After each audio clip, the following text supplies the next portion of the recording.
How's your day, everyone? Please give me a heart if you're there. Kung nandyan kayo, please give me a heart so we can start right away. Ayan. So, before we start, I would like to share something with you. And it is a quotation from Thomas Jefferson. Sabi niya, if you want something you never have or never had, you must be willing to do something you have never done. Again, if you want something you have never had, you must be willing to do something you have never done. So, as the board exam, comes in your way, if you want something that you never had, let's say, di ka pa nag-top ever in your class, hindi mo pa, you never achieve something high in your life, it's the time to do something you've never done. If before, hindi ka nag-review, so ngayon time na to, mas mag-review ka na. If before, nagbabasa ka lang ng 1 hour, this time you must be willing to spend 3 or more hours every day if you want something you never had. So let's start our review for tonight with this motivation. Okay? So let's start with our discussion, and we're still in practical skills for general education in the board exam. So question number 1. So I would like you to participate tonight. Just give your answers. Even you're not sure with your answer, just type it in the chat box. Those who are on Facebook right now and on TikTok, you may want to answer as well, be interactive in our discussion. And I encourage everyone to please share our live and share Leap Review Center to your friends so that many more students, aspirants of becoming licensed professional teachers will be able to access our free lecture. Can I expect you to do that? If yes, can you give me a heart again or a thumbs up kung tutulungan niyo kami mag-reach pa ng maraming estudyante na kagaya ninyo na gusto maging LPT rin. Can you give me a heart bago tayo mag-start? Ayan. So, thank you so much sa inyo. So, share ninyo, no? Libre naman siya, no? Libre naman siya para sa lahat. So, it's better na maraming nakikinabang dahil free naman ang ating LEAP review. So, let's start with this one. A Spanish modern cubist painter, famous works include Guernica and Bird of Peace. Sometimes also called Dove of Peace. So again, a Spanish modern cubist painter, famous works include Guernica and the Bird of Peace, sometimes called the Dove of Peace. So who do you think is this painter? Is it A, Rafael de Jesus, B, Claude de Mont, C, Auguste Renoir, or D, Pablo Picasso? So who is this painter? Is it A, B, C, or D? You may now type in your answer. When you're answering, please put a number. Lagyan nyo ng number na para later on, our admin can also check kung nakaka-follow kayo sa ating sa pagsagot, no? Make sure that you include the number, like number 1, A, number 2, etc. Okay? So, let's see the answers of our students here. Let me check. Ayun. Ayan. So, most of the answers, or all of the answers, I should say, are letter D. So, the correct answer is actually it's letter D, you're right. So, letter D, he was a Spanish painter and a sculptor known for co-founding the Cubist movement. Among his famous works are Guernica and Bird of Peace. So, Guernica is particularly known, regarded by many art critics as one of the most moving and powerful anti-war paintings in history. So, if you search on the Guernica painting of Pablo Picasso, you'll see there it's like it's kind of shady painting wherein it is an anti-war painting, no? Parang it's a cubist painting, pero kung titignan niyo yung idea niya or the message of the painting, it's about anti-war. And according to my research and what I learned before, because of Guernica, because of this very powerful anti-war painting, Picasso was invited to a specific conference, if I'm not mistaken, and in there he's asked to draw a symbol of peace. Since, anti-war nga si Guernica, yung kanyang painting, he's asked to draw something about peace. And what he drew there, or his painting, is the bird of peace or the dove of peace. So basically it's an image of a dove that symbolizes peace, diba? So the answer here is Pablo Picasso. Are we clear with that? Do you follow? Yeah, if you want to check the other um painters that we have here, you can search their names and their famous works. Okay.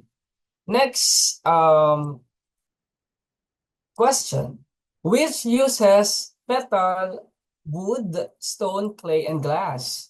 So again, which uses, or who among these uses metal, wood, stone, clay, and glass? Is it A, a painter, B, an exhibitor, C, a sculptor, or D, a printmaker?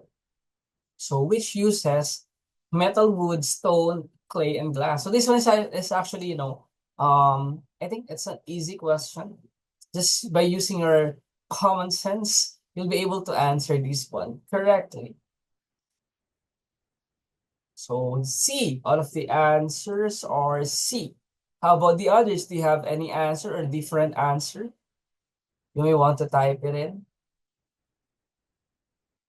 So what do you think?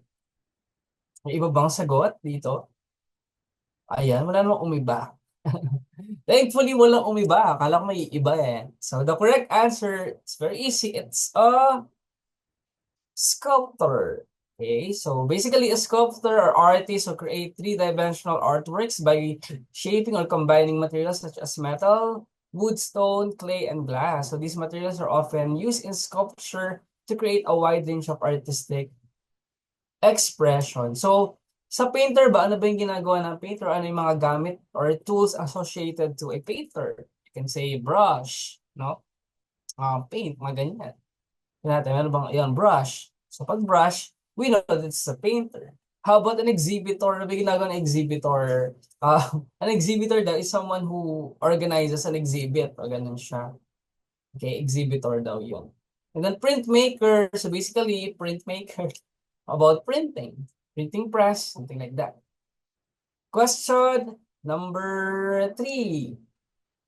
So it is personal reflection on individual's knowledge and capabilities. So it is personal reflection on an individual's knowledge and capabilities. Is it A, self-appraisal, B, self-management, C, self-closure, or D, self-esteem? So A, self-appraisal, B, self-management, C, self-closure, or D, self-esteem. So what do you think is the correct answer? You may now type the answers. Let me see. Again, when you're answering, put the number, no? It's better if you put the number so that we can monitor kung nasaan yung sagot ninyo. Because pag nagsasabay-sabay kasi, di ba, it's hard to check. So, C, sabi nila. Alright. How about the others? Do you have different answers? A different answer? Most of the answers are letter, ano ba? A pala yung sagot nila. Wala na ibang sagot. May D sa Sir Gerald, Sir Gabriel. Yeah. Gabriel ba? I don't know if this is sure because there are, people named Gabriel and they are women. So, I don't know. And wala siyang picture so I cannot identify. Sige, ayan. A, D. Ayan. So, we'll have a little discussion here. So, the correct answer is actually letter. Di natin ba may habol pa? So marami-rami naman tayo dito. So I hope, sagot kayo lahat, no? Para it will be interactive discussion. Hindi tayo mabobore, no? Kasi sa board exam, dapat pina-practice natin sumagot. So dapat lagi tayong sumasagot. And we must always monitor ourselves so that we get, above 75%.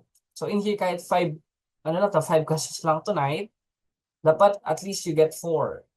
No? Wag na sana 3. As much as possible, 4 or 5 lang sana tonight. It means, diba, you have progress. Okay? So the correct answer po is, it's letter, it's letter A. Ayan. Why is it letter A? According here, the term that best describes personal reflection on individual's knowledge and capabilities is letter A, self-appraisal. This process involves evaluating one's own strengths, weaknesses, and abilities, often for the purpose of personal or professional development. So it is a form of self-assessment that helps individual understand their level of competence in various areas. So let's try to understand why self-appraisal is the correct answer. But let's first go to letter B, C, and D. So the term management, the word management, it's about organizing things. But the question here is personal reflection. So the keyword here is actually the word reflection. So in the board exam, you must be, a competent individual, knowing, how to identify the keywords or the important words in the question. So in this one, the keyword that we have here is actually the word reflection. So letter B, does management or the word management mean reflection? Is it synonymous to the word reflection? Definitely not. Because management is about, controlling things, organizing things, and things like that. So it's not about just reflection. Okay, it's about, you managing yourself, you're controlling yourself, you're organizing things that you do. That's self-management. Okay? Next, self-closure. So buti wala sa magandang self-closure because self-closing is about, shutting yourself to other people. Ganun siya. Kumbaga, you're like creating a barrier, no? You're alienating or separating yourself from the crowd, something like that, self-closure. And the word self-esteem it talks about your confidence or how you look yourself. Like, what's your, how do you see yourself as a person? Do you see yourself a beautiful person? Do you see yourself as a smart person? What's your perception about yourself? That's self-esteem. So when they say you have a high self-esteem, it means that you have a good outlook of yourself. But when they say you have a low self-esteem, it means that you think that, you think bad about yourself. You don't think that you're good enough. That's a low self-esteem. So it's not about reflection, but the word here is reflection. So the correct or the best answer is self-appraisal because the word appraisal is synonymous to the word reflection, synonymous to the word evaluation, and it's synonymous to the word criticize. So if you're appraising or you're evaluating yourself, if you're reflecting on, what you know, your capabilities about yourself, things like that, it's self-appraisal because it's synonymous to the word reflection. That's why we must be good in identifying synonyms in the answers because through that we can, can arrive to the correct answer. All right? So the correct answer here is self-appraisal. Ayan. So nadala ko naman pala yung sabi ko, wala may ibang sagot. Nag-iba sila. It's okay. At least you learned something tonight. No? Question number 4. I'm sorry. Medyo inubo pa ako kasi kakatapos na ng class ko ng 6, no? Dumiretso na ako dito sa pagre-review. Alright, anyway, question number 4. Paano na pangalawa na agad to the last? So, which painting was painted by Juan Luna and is the most prized painting of the Philippines? Again, which painting was painted by Juan Luna and is the most prized painting of the Philippines? Is it A, Spoliarium? It's actually Spoliarium. B, Antipolo. In other spelling, is Spoliarium siya. B, Antipolo. C, Christian Virgins. Or D, Our Lady of Light. Again, Spoliarium, Antipolo, Christian Virgins, or Our Lady of Light. So, ano ba yung kumbaga, kilala, pinakatanyag na painting ng ating bayani na si Juan Luna? So, which painting was painted by Juan Luna and is the most prized painting of the Philippines? Actually, makikita mo to kapag pumunta ka ng National Museum. Pagpasok mo sa National Museum, ito na yung bubungad sa'yo. So, alin doon? Napakalaki niyang gano'n sa National Museum. So, which one? So, let me see the answer. I have here 6 now. How about the others? You better participate there, teachers, if you want to get that 3 letters after your name. So you better participate, you know. A. Yan. Mali yung number mo, Miss Olive. Number 1 ka pa lang. Number 4 na tayo. Anyway, okay lang. Check mo na lang. Tama yung number, baka magbigay na ano ay. Baka magbigay ng ang scholarship, ang leap. Mali yung number mo, tama sana yung sagot. Sayang naman. Typo error daw. Ayan. Okay lang naman.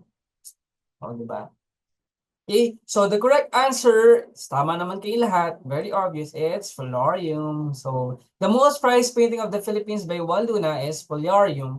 This grand painting depicting the bloody carcasses of slave gladiators being dragged away from the arena is widely recognized as Luna's masterpiece and holds significant cultural importance in the Philippines. It currently hangs in the main gallery of the ground floor, o tama ko, of the National Museum of the Philippines. Kasi nga, just a little story.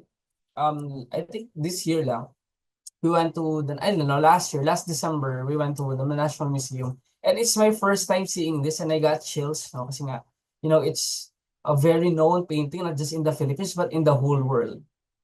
Okay, so yan. Yung Antipolo naman, just a little knowledge for everyone. Yung Antipolo, it's a fiesta type. Parang fiesta yung dinidepict niya by um ano kasi niya, si Amor Solo. Si Amor Solo yung nag-paint nito, Antipolo. Okay? So you can just check the picture.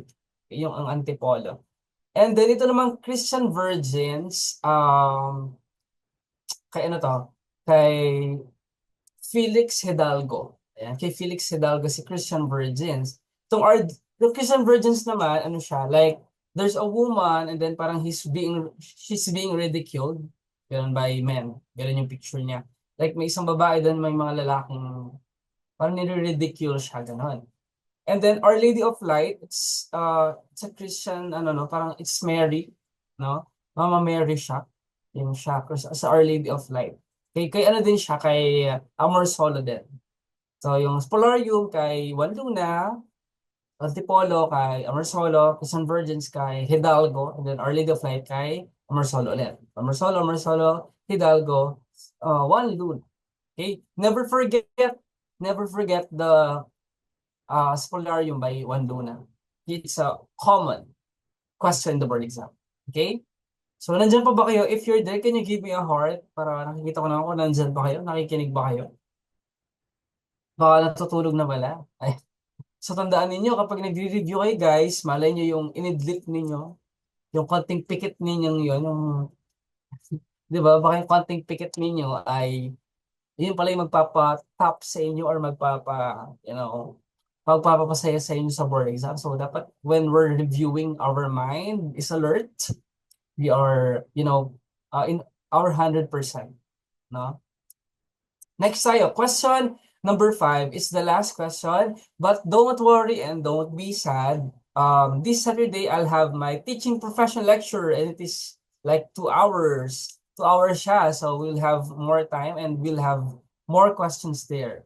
Okay, so we'll talk about teaching profession on Saturday. So you better ready yourselves. So yan, attend kayo sa Saturday and I'll still be the lecturer next Saturday. This Saturday rather. Okay, so ayan. So this one, which country is known for the Angkor Wat? Yan, sabi ni Rika, buhay pa naman po sir, pero para mamatay na yun. Yan, ayan. Okay. Kaya pa yan, ilaban natin. Nakakapagod talaga guys, mag-review. Sobrang nakakapagod mag-review. Pero Leap Review Center is here for you to help you guys, to help you pass the board exam. And we're offering this para ma-reach namin yung mga isang estudyante na nahihirapan sa pag-review, those who need help, na wala silang pang-enroll ng malaking pang-enroll, ganyan, sa face-to-face, or yung iba nagtatrabaho. So, nandito kami Leap Review Center to help you guys, and we're offering online review. And as you can see, I'm using the app of Leap Review Center. Tingnan nyo, kompleto na yan. May mga practice exam, practice quizzes, madami. At mga video din yan na pwede yung gamitin to, long videos na tuturuan talaga na very detailed, information At yung Lip Review Center, just for everyone's knowledge, mga lecturers po natin ay may mga top notchers po tayo this current board exam na. Okay? So talagang Lip Review Center is here for you guys. Sa inyo na lang kung tatanggapin niyo ang aming tulong, no? So we just asking a little help for everyone na i-share lang yung ano natin live, di ba? Or i-share niyo yung Zoom link para makasali din iba ninyong kaklase na gusto rin ng free review. Okay, so what is the answer here? Which country is known for the Angkor Wat? Is it A, Cambodia, Cambodia, B, Thailand with a D, C, Myanmar, or D, Malaysia? A, Cambodia, B, Thailand, Sawadee-ka, or C, Myanmar, or D, Malaysia? So, alin dyan? So, may B, may A, may B. So, what do you think is the correct answer for this one? Ano bang bansa ang Angkor Wat, no? May C din, iba-iba. Iba-iba sila ng sagot. Mamaya tignan natin kung sino yung pinakamaraming tamang sagot. Or let's see, um, how many did you get right? No? Sige, how about the others? Sige, habol pa kayo. Mag-ano pa kayo dyan. Share kayo ng sagot ninyo. Overthink malala daw si Miss Rika. Yan, okay lang yan. Kayang-kaya. Tutulungan namin kayo para hindi kayo mag-overthink ng malala. Na pagdating doon sa board exam, hindi na kayo mag-overthink. I will make sure na pagdating nyo sa board exam, you're confident when you go out of the classroom, alam mong pasado ka na. We promise you that. Okay? We offer quality lectures here in Literary Center. May promotion. Okay. Okay. Anong answer ng iba? May C, may B. Yan. Iba-iba na. So the correct answer, ayan, dito ay kung nanonood kayo ng movie, may mga moving about dito sa Angkor Wat. So, ang tamang sagot po ay C with a question mark si Jeanette. The correct answer is, actually, it's letter A, Cambodia. So, the country known for the Angkor Wat Temple Complex is Cambodia. Angkor Wat is one of the most famous archaeological sites in Cambodia. It is a symbol of the country's rich history and cultural heritage. If I'm not mistaken, if you know the movie Tomb Raider, you know the movie, parang familiar siya, no? Tomb Raider. Yeah, parang dito siya, if I'm not mistaken, dito siya, nakalocate sa Angkor Wat ng Cambodia. So, tandaan niyo yun na, Angkor Wat, no, is from the country, what is the country again? It's Cambodia. It's not Sawadee-ka, Thailand this time, kasi may mga Thailand eh. Kinakabahan daw si Rochelle every flash ng question. Huwag kang kabahan. We're here for you. And don't worry if you committed mistakes tonight. Ang sinasabi ko nga palagi sa ating mga reviewees, okay na magkamali kayo ngayon kaysa sa mismong board exam. So, okay lang magkamali now, at least you learned something tonight. And sa susunod na ma-encounter niyo yung same question, you will not commit the same mistakes. Right? So we got 5 out of 5, 100%. So let's end our day by sending your scores. So pwede i-send nyo muna yung scores ninyo bago kayo mag-leave naman. Tingnan natin kung ilan yung scores ninyo so that we can monitor, no? Tingnan natin kung nakailan kayo. 4 over 5, gawin naman ni Olive. How about the others? Can you share your score? Don't be shy. Okay lang yan. Kahit ano pa yan. 0 over 5, okay lang. Babawi naman, no?